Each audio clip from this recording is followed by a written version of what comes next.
I would like to note a conflict of interest in item 7.1 on tonight's agenda that relates to a permit application rather, for house lot excision at 70 Dunbar Road, Pentland Hills. And my conflict is that as a surveyor, I've done work for the applicant. So at this point in time, and given that that's the next item on the agenda, I will I'll take myself out of the room and hand over to the Deputy Mayor, Councillor Ward. Thank you.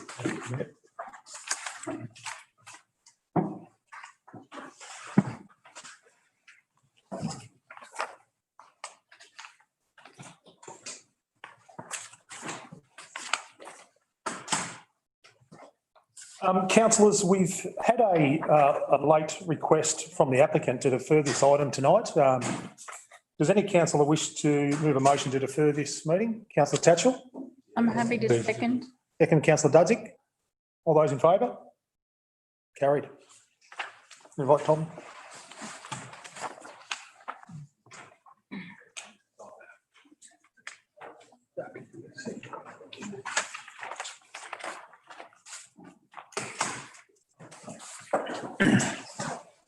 Thank you, Councillor Wood. Next item of business, councillors, is item 7.2, and we have two speakers to this particular item, Mr. and Mrs. Anton and Kirsten Jennett. Are they available, please?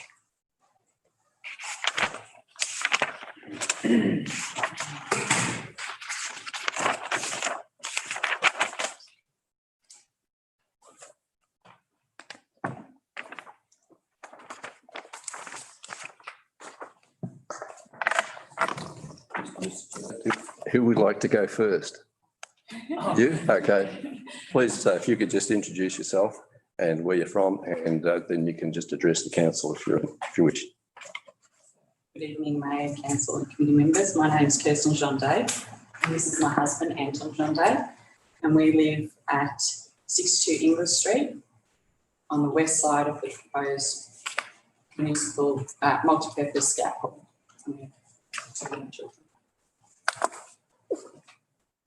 No, certainly go with your presentation. Thank you. Thank you.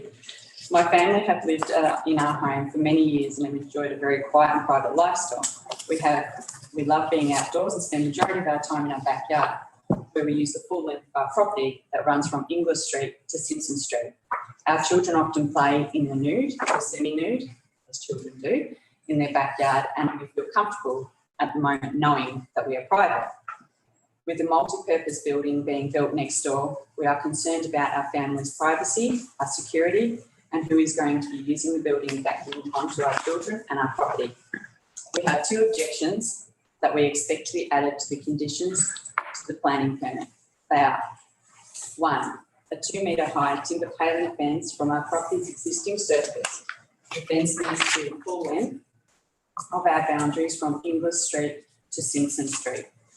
The Scouts and other organisations they hire the facility out to will use the full length of their property, not a portion of the property, and therefore privacy and security and noise reductions need to be addressed with a fence running the full length.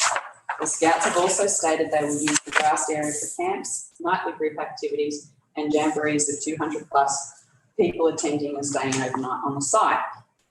We would like to use the full length of our property knowing we have privacy and the security. That's our first, the full length of our boundary to be fenced on the west side.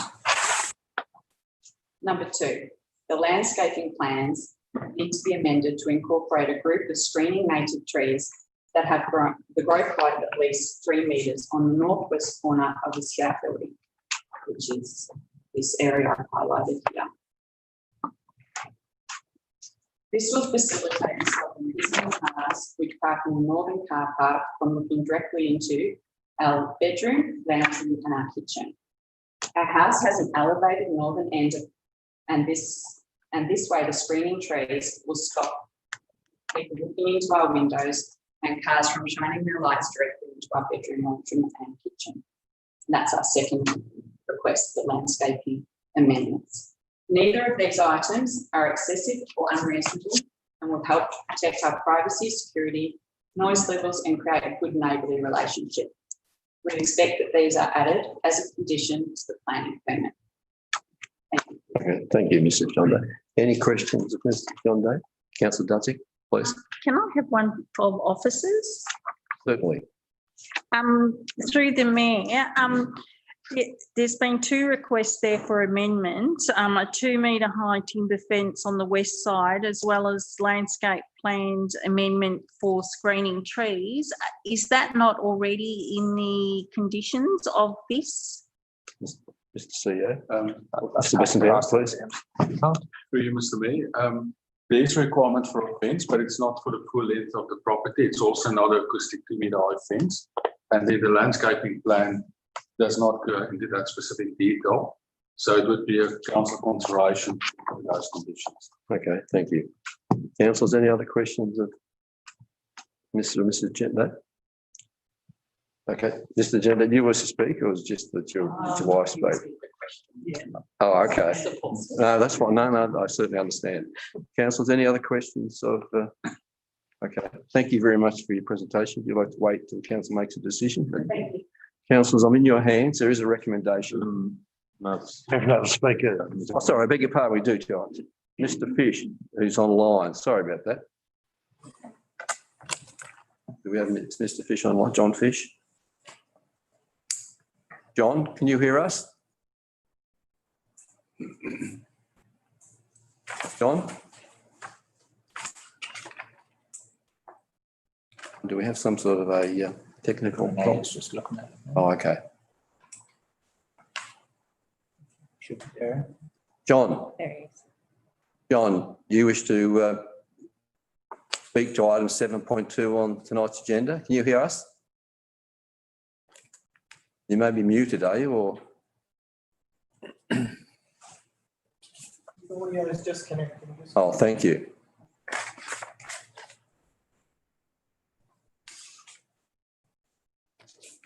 John, can you hear us now?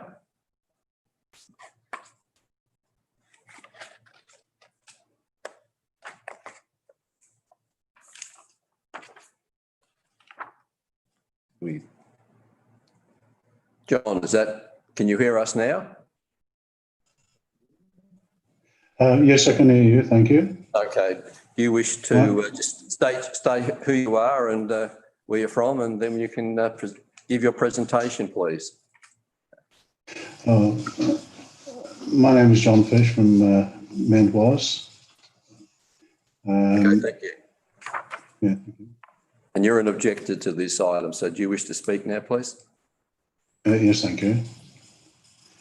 Well, good evening, Mr. Mayor, councillors and committee members. My name is John Fish. I'm a grandparent of the young children that live at 62 English Street, Land, on the west side of the proposed multi-purpose Scout Hall.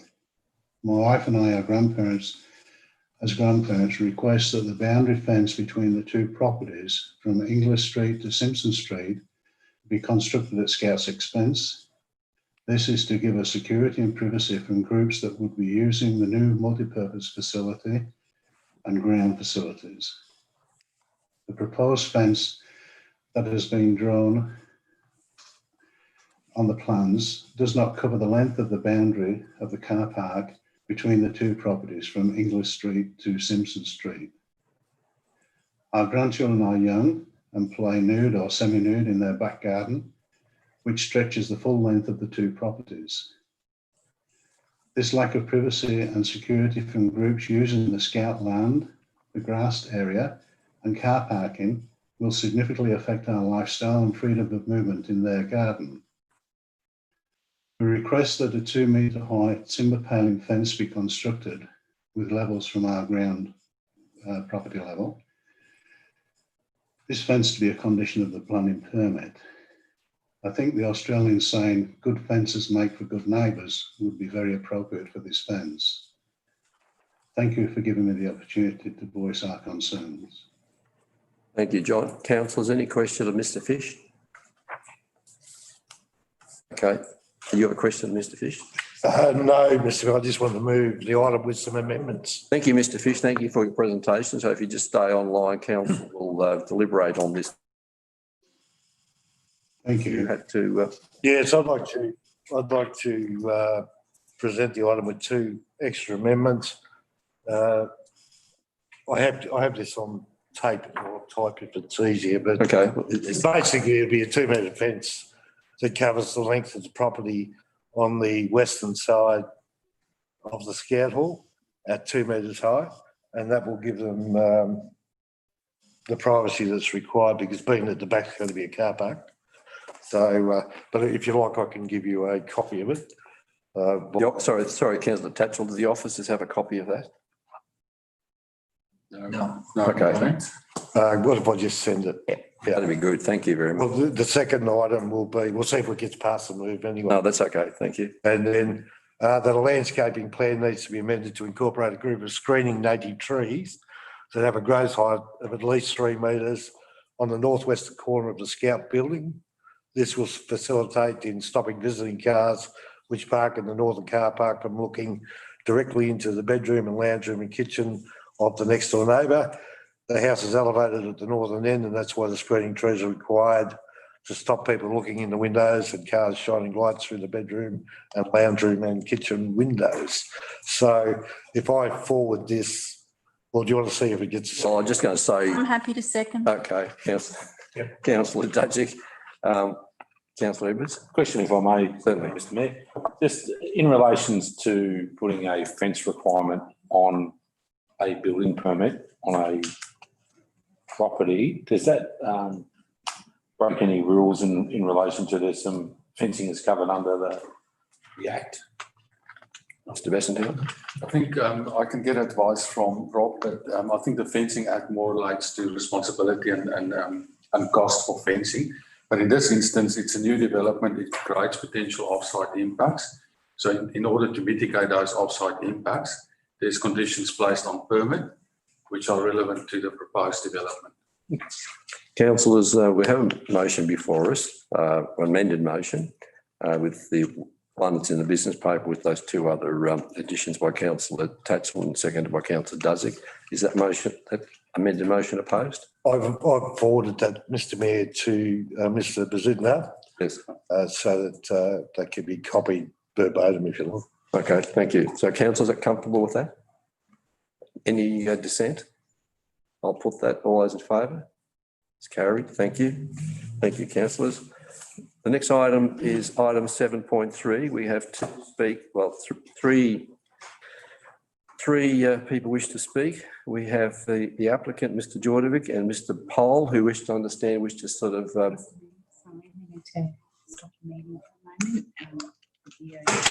Oh, okay.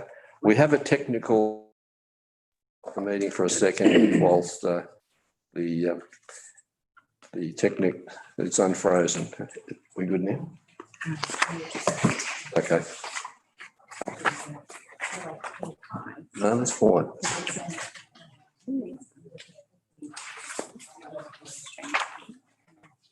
Okay. Allowing people back to see everybody at the same time. Right, okay, fair enough. Hi, everyone. Just hang on, sorry, we're just so you know when it's right or? Yeah. So we've got a technical glitch at the moment. Makes it difficult, doesn't it?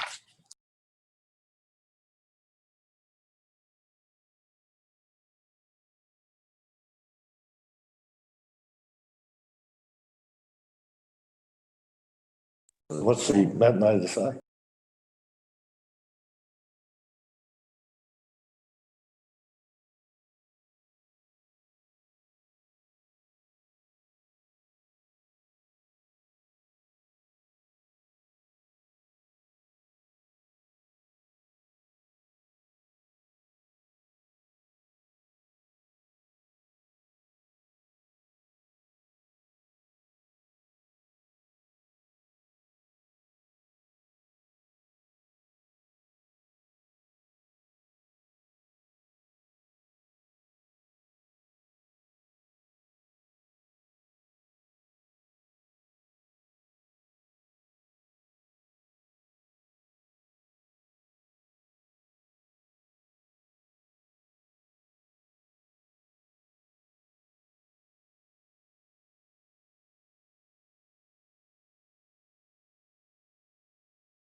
nice, small, nothing majorly expensive in commercial side of the story, but I think adding the need for the community, local community is certainly there.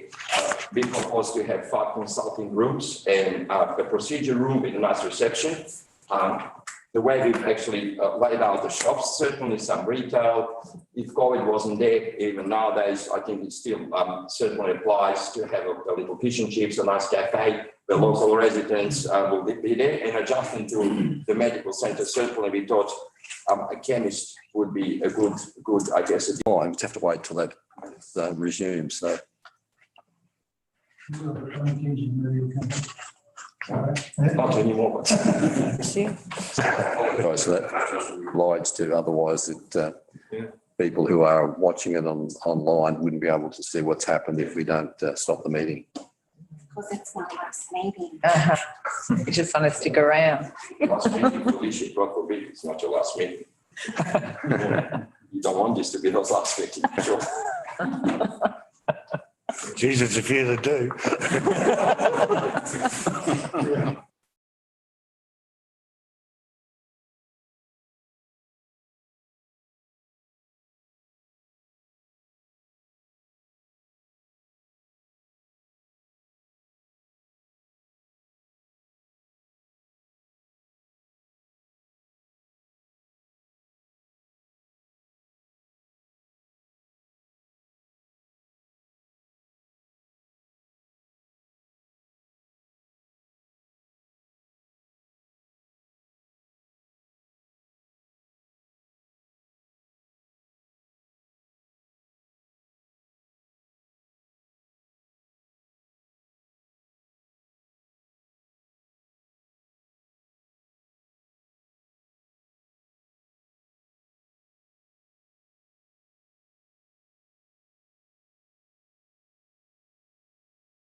Okay. Sorry about that delay. If you could please resume. Thank you. We're all back. I hope I'll be able to rewind the tape back. So at the end of the day, okay. The site is on the corner of Hallett's Van Rensen Street. We believe that the corner exposure is really good. In relation to I guess planning, when we originally considered the application, primarily we were taking in consideration the character of the neighbourhood. That is a small development consisting beside this particular lot of I think additional 21 allotments. Just for the purely residential side of construction, there will be another 21 homes. Some of them, I believe, are going to be really nice. When we've analysed the surrounding area in the vicinity of 2.5 kilometres, yes, we realised there is no medical centre as such. This is going to be a nice little medical centre, little boutique development. Certainly local residents, council offices, we've got a sporting hall across the road, which certainly could, God forbid, but find the need if someone gets injured or whatever, they can certainly very quickly be transferred to a medical centre. Apart from the community needs in relation to the medical care and a chemist, we've considered also a need for a nice little convenience store, a cafe, with a low profile of visitations, we've allowed in the application an ample amount of parking spaces. That was a critical part. Access, ingress and egress from the particular development is also very good. When we originally applied, just to give you a little brief on that, our architect has proposed on the very corner a nice little sign that would lead up and say Hallett's Village. Certainly, we had some objections to that, and we considered that in consultations with Victoria, and we certainly understood that, okay, this could possibly introduce a bit of the, disturbance with the very nearby residences, right across the road, and maybe the sign leads up at the ladder stage after 10 or 11 p.m. that maybe, they could introduce some, unsettlement. So we decided gladly to remove the sign completely, just to do a nice little small sign at the very front of Hellas Way to meet the objectives requirements. We had no issues whatsoever. And then from then on, we've also had to address at a later stage the stormwater management plan that was not originally applied for. We've addressed that back in July and August from my memory. And more or less to anyone watching and to the honourable councillors, I want to say our opinion is that irregardless of anyone else's opinion, I guess looking at the profile, looking at the fact that this particular corner allotment was originally designed in the approval stages as a commercial plan. So in fact, when we've applied for this, we have not applied to change the original planning side of the story. This was originally an allotment of 2,247 square meters and in original approval from the council, aside of the 21 residential lots, this was approved as a commercial lot. So, we haven't applied and said, oh, this is a residential allotment, or we're going to pull the house down and want to build a medical center and shops.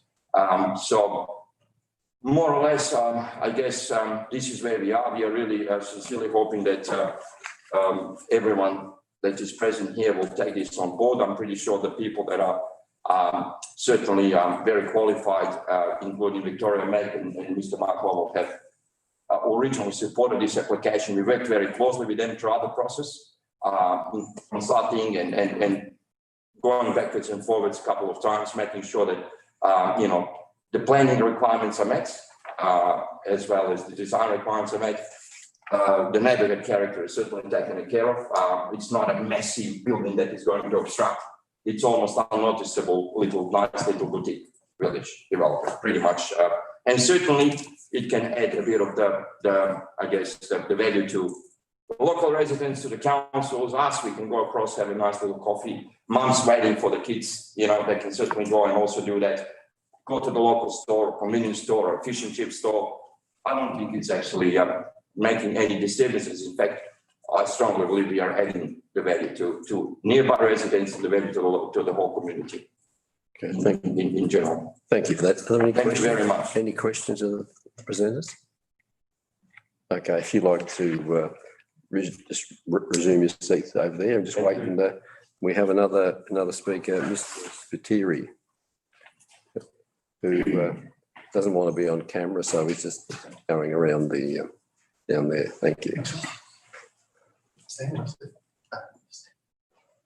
Hello, Mr. Spiteri, if you'd just like to introduce yourself and... Mr. Spiteri, I'm just a local here and I'm actually, well, I've never done this before, so I'm a little bit nervous. No, please, you're doing well. Keep going. To the gentleman over there, I wasn't aware that it was a commercial property at early stages because I'm thinking local, lived here 25 years, it's always been residential. So in saying that, my main thought is that why are we introducing commercial into residential when it's only a small community? Yeah.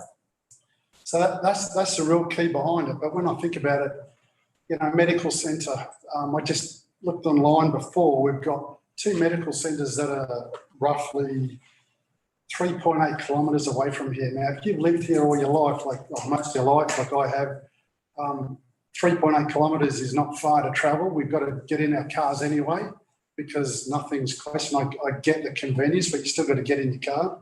That was just a bit there with the medical centres. The governments are encouraging with all this COVID stuff to reduce your visits to medical places anyway. They're succeeding in doing that. They're reducing the face-to-face consultations in a very big way because of what's happened. And also there's the nurse online. So that's the medical centres that I was talking about here. So the next bit's about the 5 shops. Same again, my belief is that, if you're looking to buy just your normal groceries or what have you, again, you've got within the same vicinity IGA, that's 3.8k away from where I live, and I live that end of Darley. I'm nearly at the end. So I'm travelling probably an extra kilometre and a half than the usual people around here. Sorry, just go through my notes here. The thing that worries me, another thing is that, I think in the early days, they might have a rush of people going in and buying stuff, but I don't think this area can support 5 outlets. And I think the hype will come and go, and then we'll be stuck with potentially vacant premises. Now, you're going to have the mums coming from the school down the road here, but I just don't think it's going to be viable long term. In saying that's just my opinion. So, that's pretty much it. I just wanted to have my 2 bobs worth in this. If it gets anywhere or not, I don't know. And thanks for your time. Thank you, Mr. Spiteri. Any questions, Spiteri? Okay, thank you, Councillor.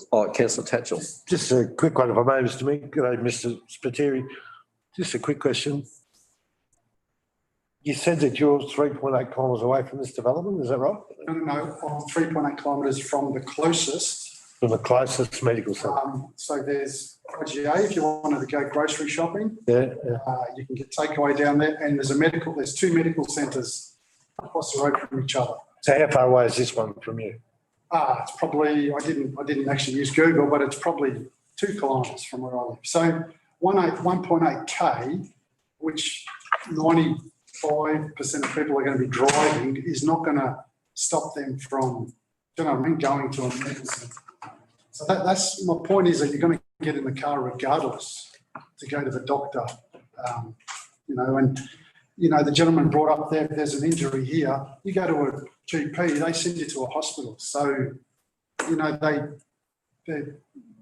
not really going to treat anything substantial, basically. Thank you. Any further questions of Mr. Spiteri? Thank you, Mr. Spiteri. If you'd just like to take a seat while councillors deliberate on this particular item. Councillors, we have a recommendation for a notice of decision to grant a planning permit, so I'm in your hands. I'm happy to move the recommendation. Councillor Dudzik, seconder. It's Councillor Minari. Is there any dissent? I'll put that. All those in favour? It's carried. Thank you. Next item of business, item 7.4, which is use of the land for a poultry farm and the development of 2 farm sheds at 137 Woolpack Road, Madigan. We have a speaker, Mr. Graham Dawson. Is Mr. Dawson available, please?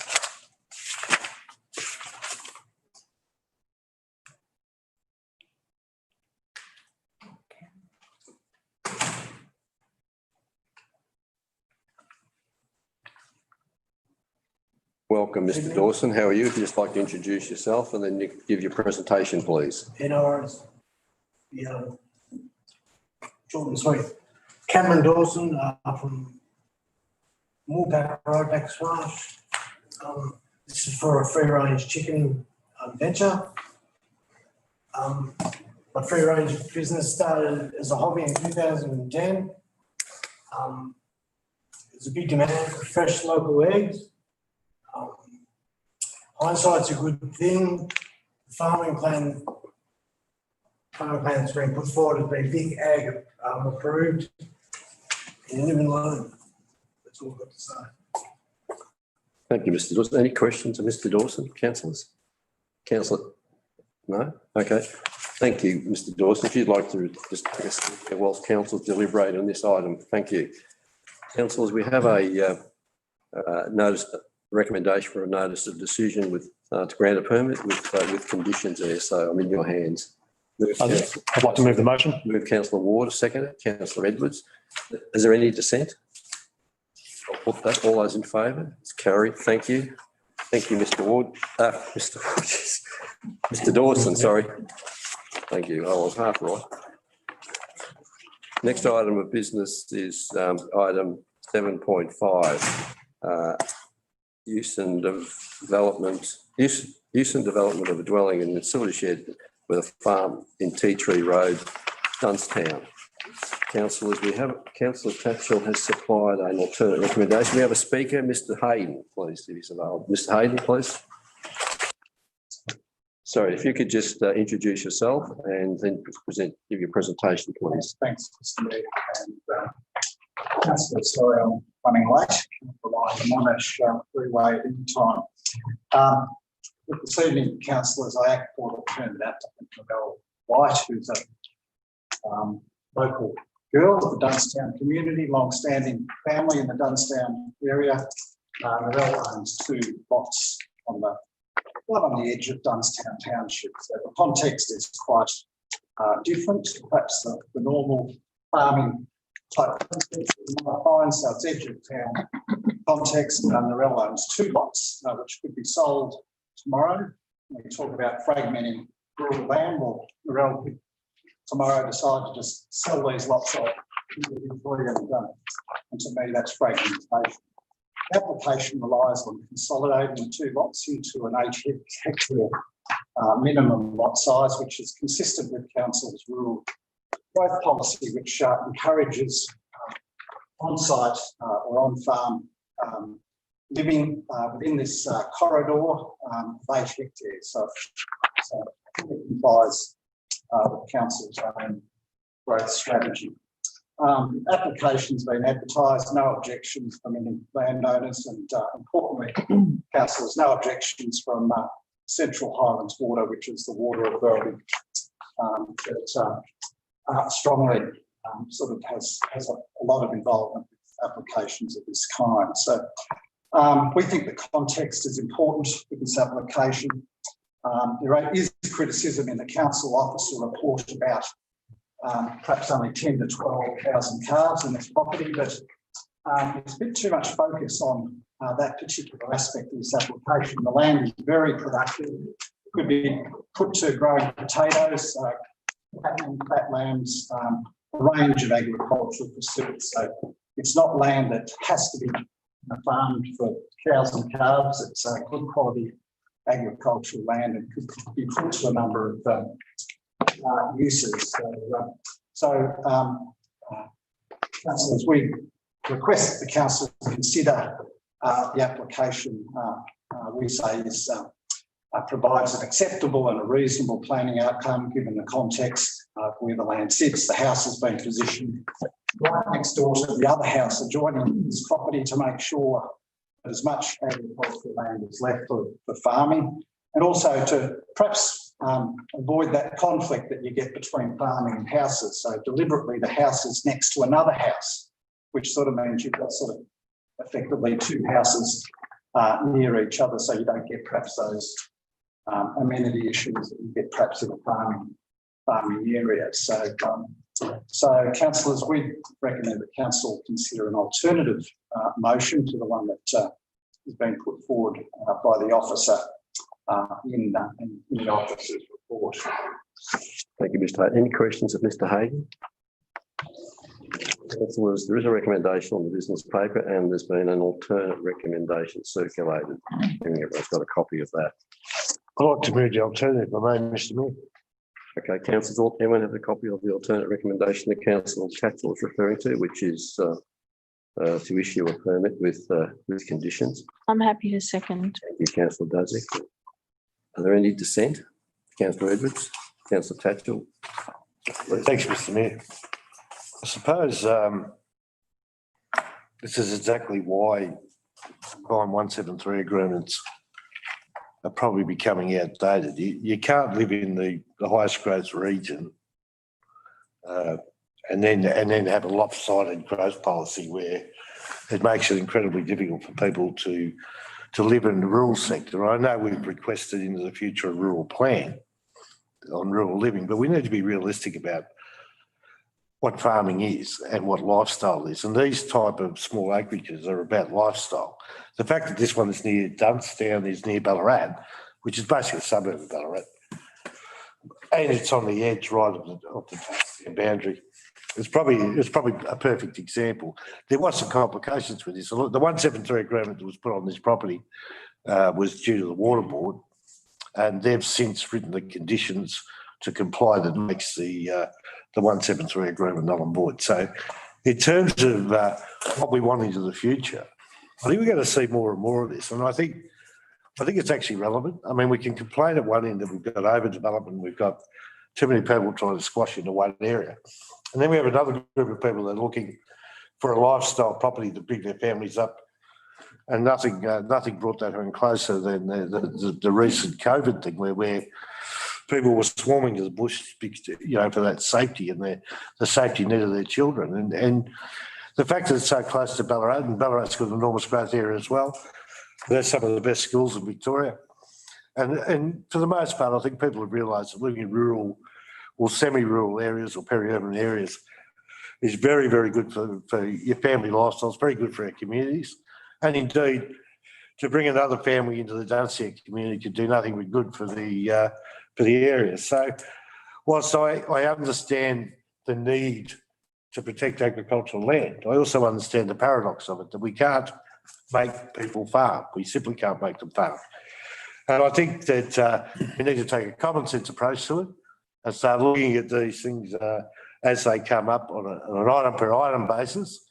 And also we need to, it's no good to take a direction from a book. Life isn't, the planning scheme is a book. Life isn't a book. We don't live by that. We live by what we want out of life and the things we want for our children and the things we want for our future. So I think this is probably a classic example where we buck the trend, if you like, and push aside a 173 agreement for a good outcome for all, including the community and indeed Moorabool. Thank you, Mr. Mayor. Thank you. Councillor Dudzik, you wish to? Yeah.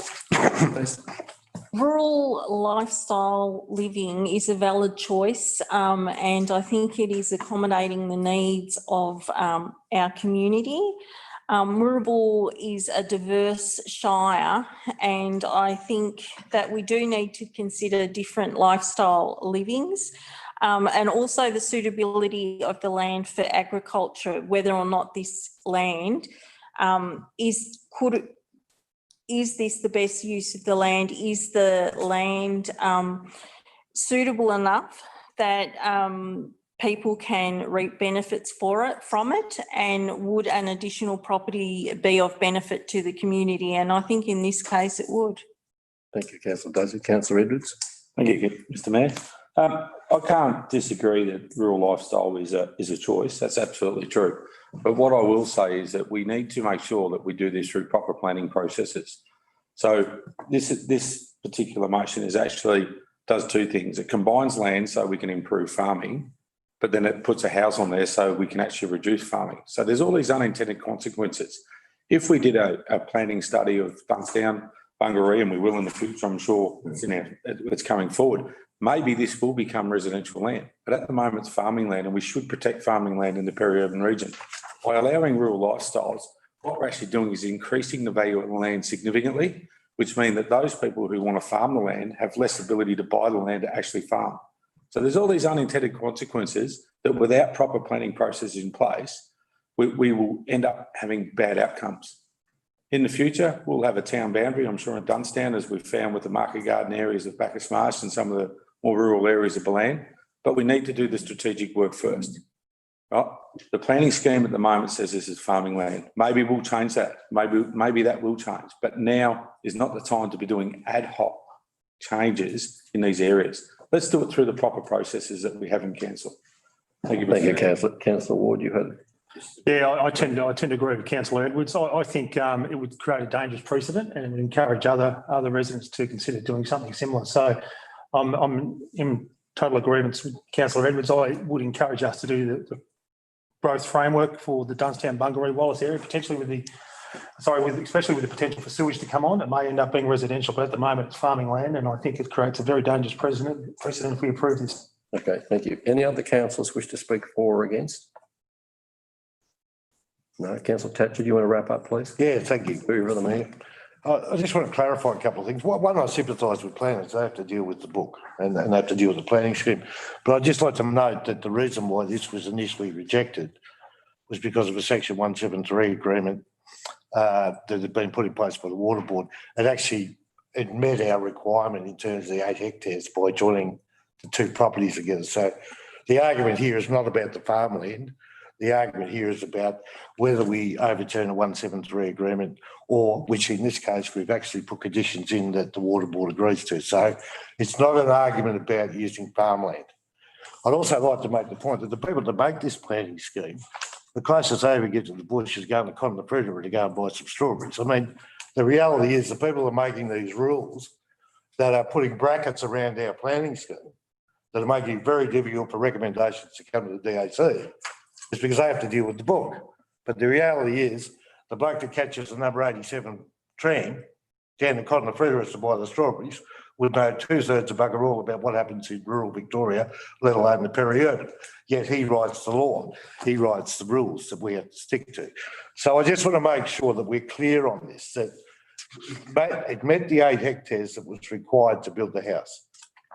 I can tell you now, if you're only going to have 8 to 10 cows on there anyway, building a house is not going to miss you a churn of milk, because at the very worst case scenario, you're going to lose a cow.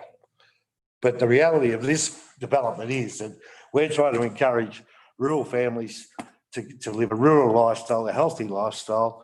And I think it's time that we had an understanding that most of these 173 agreements, this one in particular, was done many, many, many years ago, well before we ended up in the position we are now in terms of growth.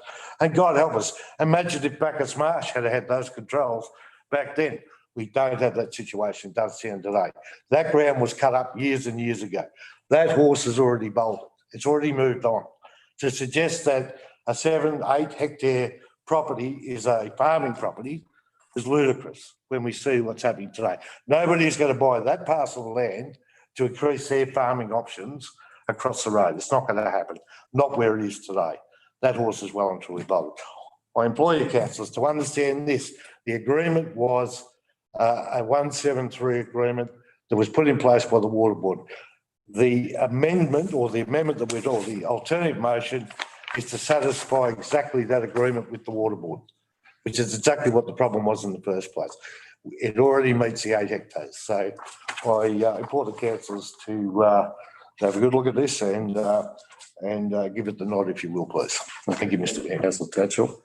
Councillors, we're voting on the alternate recommendation that Councillor Tatchell has prepared and been circulated, so I'll put that. All those in favour? All those against, but anyway, it's carried. Thank you. Thank you, Mr. Mayor. Yes, division, please. You want us to stand? Oh, we'll put your hand up. All those in favour, please raise your hand. Put myself out. I'd like to know Councillor Edwards put his hand up. Yeah, that was fine. All those, You're allowed to change your vote. all those against? Councillor Edwards and Councillor Ward. I'm assuming you got your hand up, Rod? Yeah. Oh, thank you. Okay, thank you, councillors. The next item, thank you, Mr. Hayden. Thank you very much for that. The next item was item 7.6, and I understand, Mr. Phillips, that Chair, there was a request by the actual applicant, if this could be for the last item, whilst his son is here and will speak, and he's in transit and would like to, if possible, but he may not make the meeting. okay, well, councillors, your indulgence, if we could just sort of alter this, thank you, councillor. Thank you, councillors. Second for that, Councillor Ward, all those in favour? The next item is item, leaving that one for later, will be item 7.7. And that's what I'll flip through here. Which relates to the development of an outbuilding and water tank ancillary to an existing dwelling at 19 Phase Road, Gordon. There has been a letter sent in by Mr. Mack regarding a condition on the permit. Councillors, I'm assuming everyone's got a copy of that letter from Mr. Mack. There is a recommendation there, so. Yes, I'd like to move the amendment. So you move the recommendation with an amendment? So I just wait to hear it first. What's your recommend? Oh, sorry, to move it to 12 months instead of the 1 month. Okay, thank you. So second, Councillor Ward. Can I ask a question? That's all, yes. I'm just waiting to be prudent to remove that paragraph altogether or that condition. I'll ask the mover if Mover and a second, can we have a mover and a second to that, we either have to seek their consent to that change or go through a formal amendment process. So it's up to the mover and second whether they would accept. I'm assuming you're suggesting a deletion of item 2, or sorry, condition 2. Is that what you're suggesting, Councillor Tatchell? Yes, yes. Councillor Evans? Just a question, Mr Mayor. If by removing that, would that then remove completely the requirement for the applicant to remove the old shed? Definitely, yes. If it was removed, it would, So yes. therefore the applicant could leave the shed up and have 2 sheds. Well, sorry, my reading, I'll turn Mr Bessinghat, please. Yes, that's correct.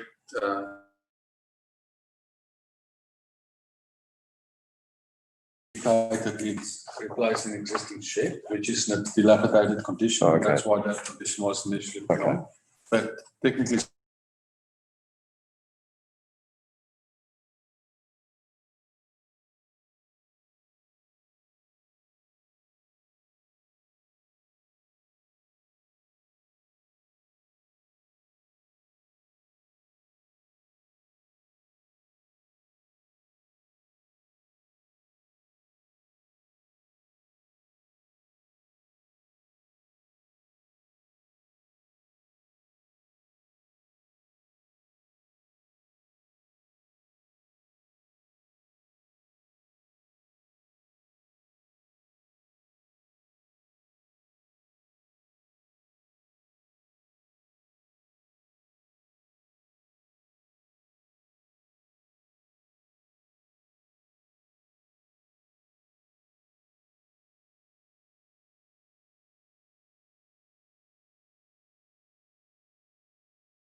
for 12 months rather than the one that's in the business paper.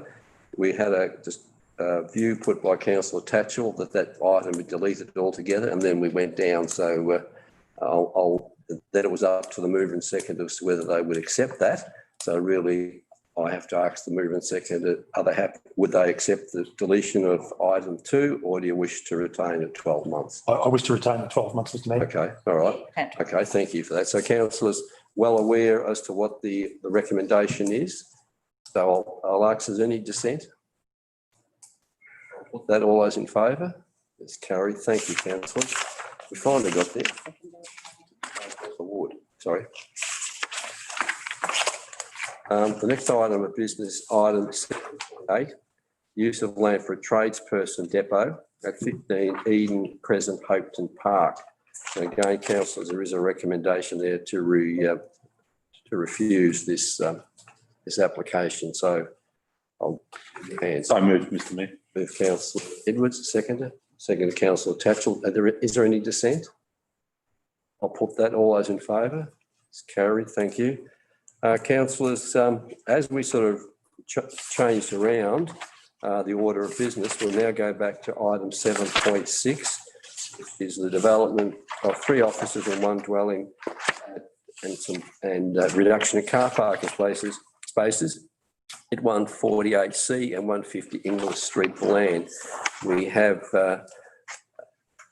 2 speaker in here, and we also have Mr. Kowalski online. Mr. Kowalski, can you hear us? You not rejoined. Perhaps we could just have Mr. Bartleman, Mr. Alex Bartleman, please.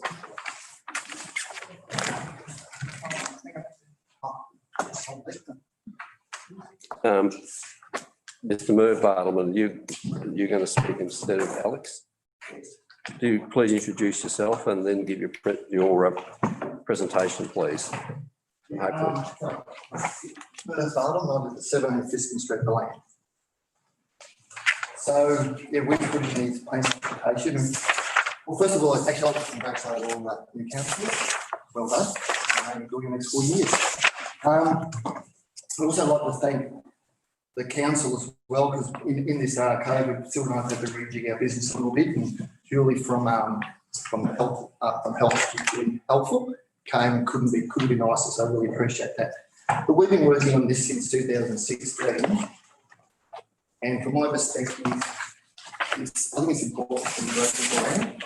I think the crux will come down to the car park later, and probably the point I'd like to make is that like Bacchus Marsh and Boyne are very different, and I don't think it's a one size fits all. So that's probably the pertinent thing. I think what we've done is good. It's mixed use. It's consistent with the neighbourhood character. We had a car parking assessment done, and what they're saying is within 250 metres, there's 94 car parks and only utilised 50% of the time. So from my perspective, I think it's a good development, good for Boyne. I'd like the council to consider it, please. Thank you, Mr. Bartleman. Any questions, Mr. Bartleman? Okay, thank you, Mr. Bartleman. If you just wish to take a seat while council deliberate on this matter. I'm assuming that Mr. Alex Bartleman is not going to speak. Is that my understanding? Okay, thank you. Councillors, there is a recommendation. Sorry. John Kowalski. John, are you online, please? John, can you hear us?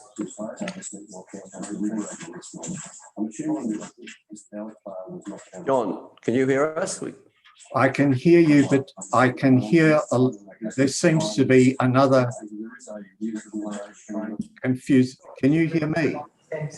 I think, yeah, we can, but seemingly you've got the stream open at your end. I think that maybe you're getting a bit of feedback. Can you see me? Not at the moment, no. Okay. I'm happy to go just with audio. That'd be good if you wouldn't mind doing that, please. I think councils have been circulated a copy of the email that you sent in. So if you wish to now just say who you are and sure. Speak to your submission, please, John. Sure, thank you for this. And I'm pleased that the copy of the material I sent was circulated. So I'm not going to go into all that much detail. My name's John Kowarski. I've lived in Balan since 2010, and I guess I'm one of the most unsuccessful objectors to council matters, particularly with regard to parking. And the entire thrust of what I'm on about in this particular application is to do with the exemption of 12 parking spaces. And I apply what I call the pub test. But I change that a bit, because in a pub you mightn't get a good answer. But if you were trying to explain the situation that we've got in Balan to someone from outside, a Martian say, then I don't believe that person would see the logic of what we are doing. We've got a book, it's called Planning Provisions, that make a number of requirements for any developer. And those requirements have been based upon reasonable and cogent and logical requirements. So we have the planning provisions vis-a-vis parking, but in Balan, it seems in our commercial centre, the default is not abiding by those planning provisions, by exempting parking, rather than the default should be that we abide by them. One of the things that the provisions ask for is a car parking demand assessment. That's been done by the developer. It wasn't included in the documentation, so I've got no way of assessing that in any reasonable way. But I wonder about the future parking requirements. We've been told in Balan in 2041 that the population will double. It's around about 3,000 now. What is the future parking situation in Balan? Should we not, for the next while, be making our plans? It's only 20 years on. I might have handed in my license by then, but it's not that far ahead to start thinking about future demand. The practical thing in the particular site where we're talking about is across the road, there's a private car park. It's called the IGA car park. And only in the last month or so, they have seen fit to put notices there to try and discourage delinquent parking, because people were parking there and staying there instead of just using it for the purpose for which it was designed. So I wonder whether this parking demand assessment actually looked at the reality of what car parking demand would be if that private car park was used for its designated purpose.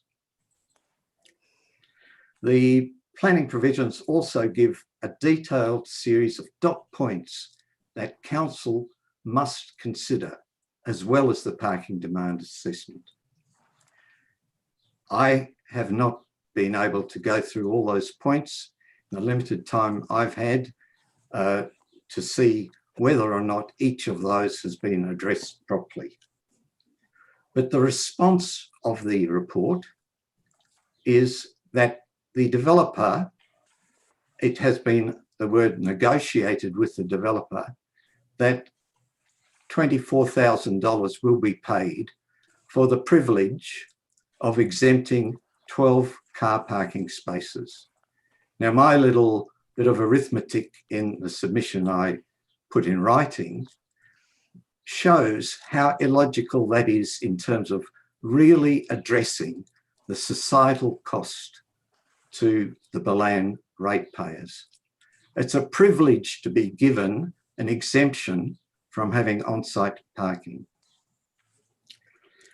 So in summary, the real issue is that over the years, exemptions have been given, so much so that the developer builds a building, builds an establishment that no way can have on-site parking, with the hope, with the belief that council will excuse them of that obligation to provide that parking. That is something which has happened.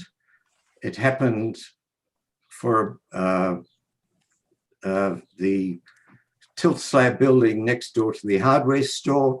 It happened for the development at 22 Fiskin Street, of which I'm sure councillors are aware.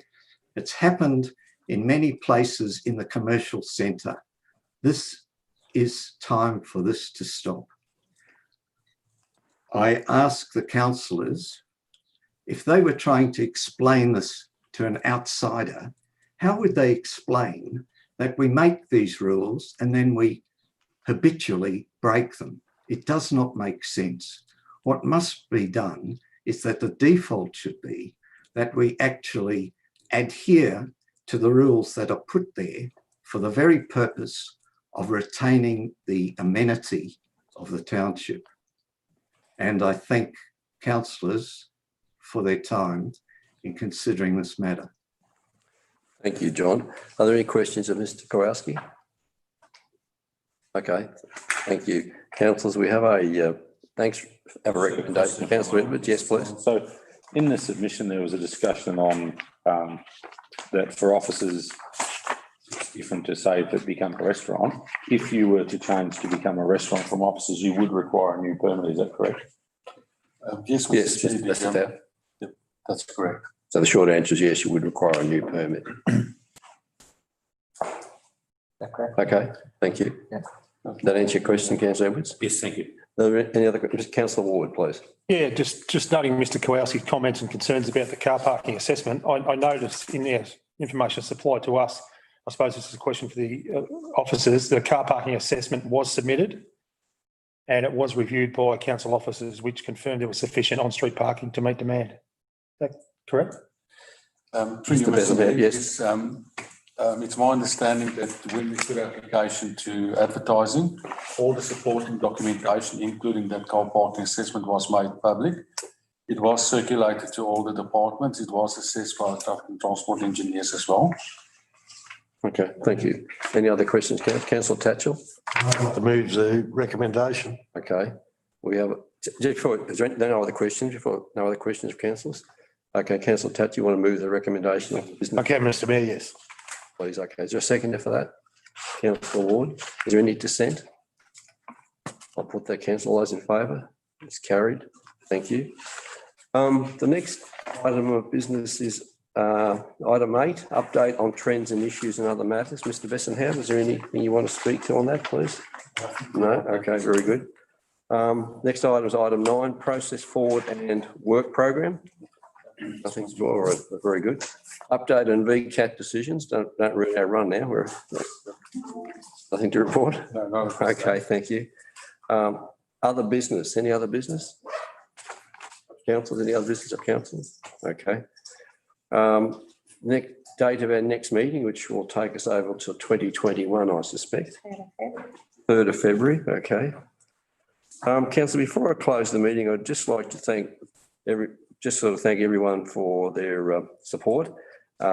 This 2020 has been a very taxing year for everybody, and I think we're all looking forward for a break with our family. And I think probably what's happened in the last 12 months really makes it reassess what's important in life. And I think to be able to meet with your family and friends and enjoy that was what it's all about. So I wish everyone well. Have a good Christmas break. And we'll gather again in 2021 because there's a lot of exciting things happening in this Shire, and we'll be getting into it then. So thank you very much, Ken. Thank you, officers. Thank you, everybody. Thank you.